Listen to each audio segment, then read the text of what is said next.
مومنو، کسی غیر مذہب کے آدمی کو اپنا رازدار نہ بنانا. یہ لوگ تمہاری خرابی میں کسی طرح کی کوتاہی نہیں کرتے اور چاہتے ہیں کہ جس طرح ہو تمہیں تکلیف پہنچے. ان کی زبانوں سے تو دشمنی ظاہر ہو ہی چکی ہے، اور جو کینے ان کے سینوں میں مخفی ہیں وہ کہیں زیادہ ہیں. اگر تم عقل رکھتے ہو تو ہم نے تم کو اپنی آیتیں کھول کھول کر سنا دی ہیں. دیکھو، تم ایسے صاف دل لوگ ہو کہ ان لوگوں سے دوستی رکھتے ہو، حالانکہ یہ تم سے دوستی نہیں رکھتے، اور تم سب کتابوں پر ایمان رکھتے ہو اور یہ تمہاری کتاب کو نہیں مانتے.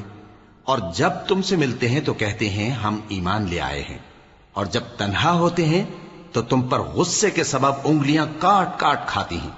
ان سے کہہ دو کہ اپنے غصے میں مر جاؤ.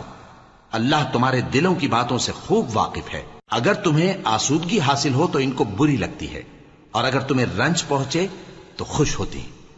اور اگر تم تکلیفوں کی